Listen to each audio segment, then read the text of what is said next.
No, not the pull-up.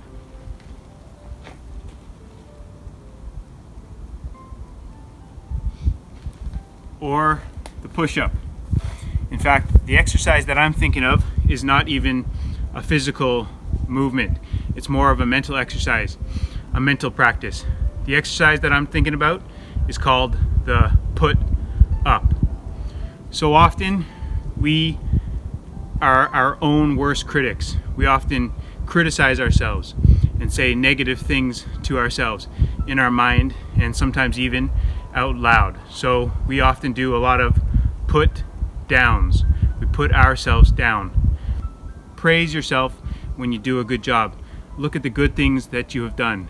Yes, I think it's okay to put ourselves down, to criticize ourselves if that motivates us to take action and do something positive, to make positive changes. Similarly, putting others down. It's very easy to judge and criticize others.